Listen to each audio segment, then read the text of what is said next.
Dear students, आज का हमारा टॉपिक है मानवतावादी मनोविज्ञान, ह्यूमनिस्टिक साइकोलॉजी। ह्यूमनिस्टिक साइकोलॉजी अर्थात मानवतावादी मनोविज्ञान के प्रवर्तक थे अब्राहम मास्लो। आइए पहले हम उनके बारे में जान लें। अब्राहम हेरोल्ड मास्लो एक अमेरिकी मनोवैज्ञानिक थे। इन्हें मास्लो की जरूरतों के पदानुक्रम मास्लोज हायरार्की ऑफ नीड्स को बनाने के लिए जाना जाता था, जो कि सहज मानव आवश्यकताओं की पूर्ति पर आधारित मनोवैज्ञानिक स्वास्थ्य का एक सिद्धांत है। इसकी परिणति आत्म साक्षात्कार है। Abraham Maslow Orient international university, ब्रेंडिस university, Brooklyn college, new school of social research और कोलंबिया विश्वविद्यालय में मनोविज्ञान के प्रोफेसर रह गए थे। उन्होंने लोगों के सकारात्मक गुणों पर ध्यान केंद्रित करने की बजाय लक्षणों के सेट के रूप में महत्व देने पर जोर दिया था। वर्ष 2002 में प्रकाशित जर्नल साइकोलॉजी के एक सर्वेक्षण ने मास्लो को 20वीं शताब्दी के 10वें सबसे उद्धृत मनोवैज्ञानिक के रूप में वर्गीकृत किया। मास्लो अपने बारे में यह बोलते थे, मैं एक गैर यहूदी पड़ोस में एक छोटा यहूदी लड़का हुआ करता था। यह एक सफेद स्कूल में पहला काला जैसा होना था। मैं हमेशा अकेला और दुखी रहता था। मैं पुस्तकालयों में और पुस्तकों के बीच ही बड़ा हुआ। तो स्टूडेंट्स, इन पंक्तियों से हमें ये पता चलता है कि अब्राहम मास्लो अपने जीवन में संघर्ष करके इस मुकाम तक पहुंचे थे और उन्होंने पुस्तकों के बीच में अपना अधिकतम समय व्यतीत किया, अर्थात वे बहुत ही स्टूडियस थे।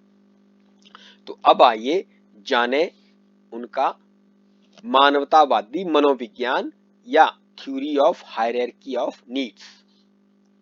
1961 ईस्वी में जर्नल ऑफ ह्यूमनिस्टिक साइकोलॉजी का प्रकाशन हुआ, जिसने यह स्पष्ट किया कि मानवतावादी मनोविज्ञान वैयक्तिक आवश्यकताओं जैसे सृजनात्मकता, अपनापन, स्व-विकास, आत्मसिद्धि, स्वतंत्रता, मानसिक स्वास्थ्य, मूल्य, उत्तरदायित्व आदि पर प्रकाश डालता है। व्यक्तिवाद, अस्तित्ववाद, अनुभववाद एवं संस्कृतिवाद इस उपागम में अलग अलग सीमा चिन्ह हैं। इस प्रकार मानवतावादी मनोविज्ञान में मनुष्य एवं उनकी समस्त क्षमताएं, विशेषताएं एवं शक्तियां शामिल होती हैं। मास्लो ने अस्तित्ववादी मनोविज्ञान का वर्णन किया है, जो यह बताता है कि एक व्यक्ति की कमियां एवं दोष उसके अस्तित्व को बनाए रखने में सफल होते हैं। इन कमियों एवं दोष को उन्होंने आवश्यकता का नाम दिया तथा अलग अलग प्रकार के आवश्यकताओं जिनकी पूर्ति पर मानव का अस्तित्व निर्भर करता है की सूची बनाई। मास्लो ने 5 प्रकार के आवश्यकताओं का वर्णन किया है, जो निम्नलिखित हैं। आइए देखें कौन कौन सी हैं। सबसे पहले शारीरिक आवश्यकताएं, इनको फिजियोलॉजिकल नीड्स भी कहते हैं। नंबर 2 सुरक्षा आवश्यकताएं, सेफ्टी नीड्स। नंबर 3 प्रेम एवं संबंधन आवश्यकताएं, love and belongingness needs. Number 4 प्रतिष्ठा की आवश्यकताएं, एस्टीम नीड्स। और नंबर 5, आत्मसिद्धि, सेल्फ एक्चुअलाइजेशन। तो यह अब्राहम मास्लो का हायरार्की ऑफ नीड्स है। ये एक के बाद एक कदम पे आगे बढ़ती हैं, नीचे से ऊपर की ओर ये बढ़ती हैं। सबसे पहले मनुष्य शारीरिक आवश्यकताओं को पूरा करता है, उसके बाद ही वे अगले चरण में प्रवेश करता है। फिर इसी प्रकार दूसरे से तीसरे में, तीसरे से चौथे में और चौथे से पांचवें चरण में आदमी या व्यक्ति पहुंचता है। तो अब आइए देखें कि शारीरिक आवश्यकताएं कौन सी होती हैं। मास्लो के जरूरतों के पदानुक्रम में शारीरिक आवश्यकताएं सबसे बुनियादी और आधारभूत हैं, क्योंकि ये आवश्यकताएं हमारे अस्तित्व से जुड़ी हुई हैं। ये आवश्यकताएं व्यक्ति को जीवन यापन करने के लिए सबसे अधिक जरूरी हैं। इसका अर्थ ये है कि इनके बिना व्यक्ति के जीवन की कल्पना भी नहीं की जा सकती है। अब्राहम मास्लो के अनुसार वे आवश्यकताएं हैं श्वास लेना और श्वास छोड़ना। तो हम जानते हैं कि श्वास लेना और श्वास छोड़ने की ये जो क्रिया है, इसके बिना हम जीवित नहीं रह सकते। तो ये हमारी शारीरिक महत्वपूर्ण शारीरिक आवश्यकता है। आज कोरोना काल में लोग श्वास लेने और श्वास छोड़ने, इसी आवश्यकता को लेकर बहुत संघर्ष कर रहे हैं।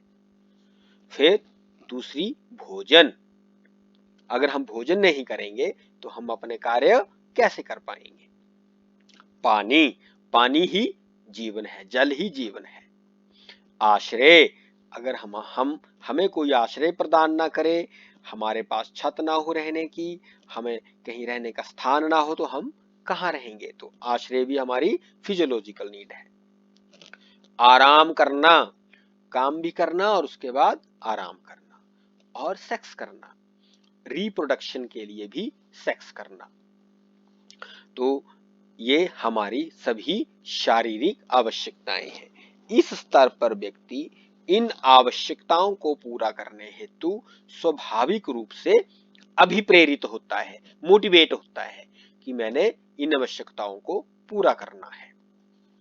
कैसे? जैसे एक छोटा सा मैं आपको उदाहरण देता हूं। माना आप किसी रास्ते से जा रहे हो और वहां किसी ने आग जलाई हो। जब आग जलाई हो तो आग से क्या होगा? धुआं उठेगा। जब धुआं उठेगा तो कार्बन डाइऑक्साइड गैस पैदा होगी। तो हमारे फेफड़े कार्बन डाइऑक्साइड को ग्रहण नहीं करते। तो जब आप वहां से गुजरेंगे और जैसे ही आपको धुआं आपकी नाक में जाएगा तो आप अपना नाक बंद कर लेंगे और उस स्थान की फटाफट खोज करेंगे, तुरंत खोज करेंगे जहां शुद्ध वायु हो। तो इसके लिए हम प्रेरित होते हैं, हम अभिप्रेरित होते हैं। तो यह एक छोटा सा एग्जांपल था फिजियोलॉजिकल नीड का। दूसरी आवश्यकताएं हैं सुरक्षा आवश्यकताएं और सेफ्टी नीड्स। जब एक मनुष्य शारीरिक आवश्यकताओं को पूरा कर लेता है या उसकी शारीरिक आवश्यकताओं को पूरा कर दिया जाता है, तो वह दूसरे स्तर की आवश्यकताओं पर ध्यान केंद्रित करता है, और वह है सुरक्षा की जरूरत, सुरक्षा की आवश्यकता।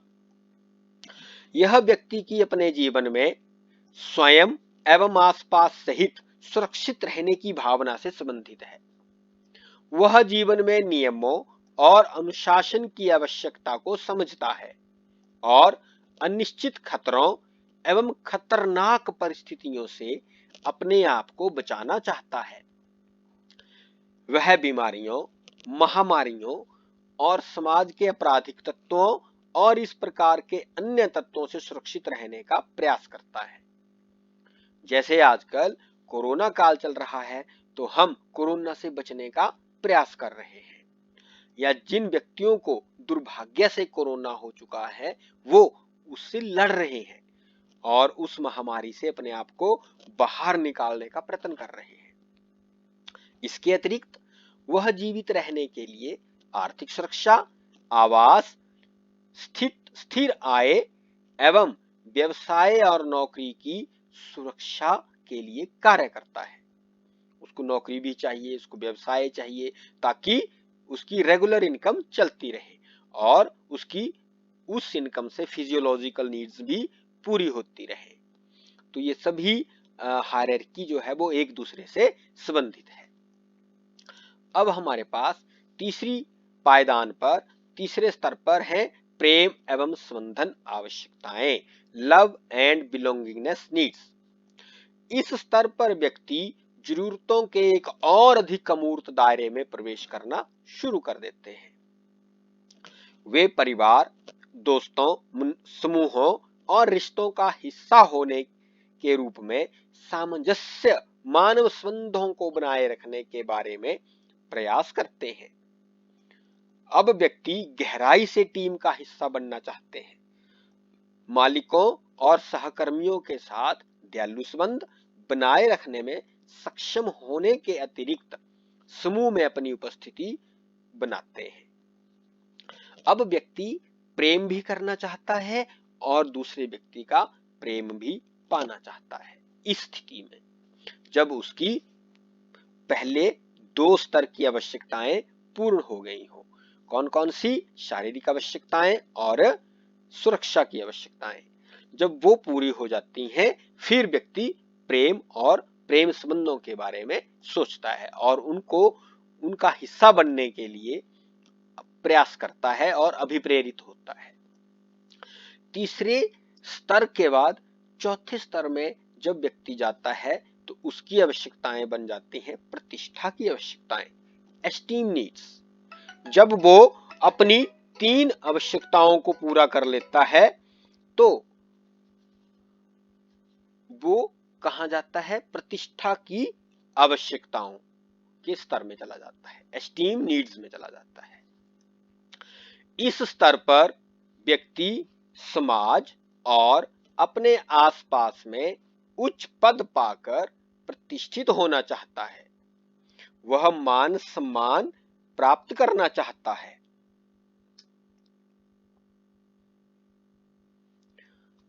कैसे करेगा? जब उसकी 3 स्तर की आवश्यकताएं पूरी हो जाती हैं तो स्वाभाविक रूप से जब वो लोगों से प्रेम करेगा, लोग उससे प्रेम करेंगे, तो स्वाभाविक रूप में उसका एक समाज में, अपने परिवार में एक स्थान बनेगा। तो जब स्थान बनेगा तो स्वाभाविक रूप से उसकी प्रतिष्ठा बन जाएगी, उसकी एस्टीम बनेगी। वो कुछ करके दिखाना चाहता है। इस स्तर में वो उच्च पद प्राप्त करने के लिए प्रयास करना चाहता है। वो लोगों को देखता है, वो समझता है व्यक्ति इस स्तर में कि किस प्रकार हम मान सम्मान प्राप्त कर सकते हैं। तो इसके लिए वो अभिप्रेरित होता है, मोटिवेट होता है। इसके बाद अंतिम स्तर पे आत्मसिद्धि या सेल्फ एक्चुअलाइजेशन, यह व्यक्ति के जीवन का अंतिम ध्येय होता है। इसमें व्यक्ति अपनी आवश्यकताओं के आधार पर चिंतन कर अपनी सृजनशीलता और कल्पना शक्ति का उपयोग कर समाज, प्रदेश, देश, मानवता और ईश्वर के प्रति अपने कर्तव्यों का निर्वहन करना चाहता है। इस प्रकार वह अपनी योग्यताओं का सर्वोत्तम उपयोग कर अपने जीवन में अधिकतम संतुष्टि करने का प्रयास करता है। वो ये चाहता है कि मेरा जन्म क्यों हुआ है, मैंने अपने जीवन भर में क्या क्या किया है, क्या मैं आत्मसंतुष्ट हूं? आत्मसंतुष्टि के लिए वो प्रयास करता है। क्या जो मैंने सपने देखे थे वो मैंने पूरे कर लिए या कुछ अधूरे रह गए? जीवन के कौन से स्तर में मेरे से कुछ गलतियां रह गई या मैं इन गलतियों को अब कैसे सुधार सकता हूं? इसमें यह सब इस अंतिम स्तर में व्यक्ति सोचता है और तभी वो सेल्फ एक्चुअलाइजेशन या आत्मसिद्धि की ओर बढ़ता है। तो आज हमने मास्लो की थ्योरी के 5 स्तर पढ़े। कौन कौन से? शारीरिक आवश्यकताएं, फिजियोलॉजिकल नीड्स, सुरक्षा आवश्यकताएं, सेफ्टी नीड्स, प्रेम एवं संबंधन आवश्यकताएं, लव एंड बिलोंगिंग नीड्स, प्रतिष्ठा की आवश्यकताएं, एस्टीम नीड्स और आत्मसिद्धि, सेल्फ एक्चुअलाइजेशन। तो मैं आशा करता हूं कि आप सबको मास्लो की यह थ्योरी को आपने समझ लिया होगा। धन्यवाद। Thank you very much.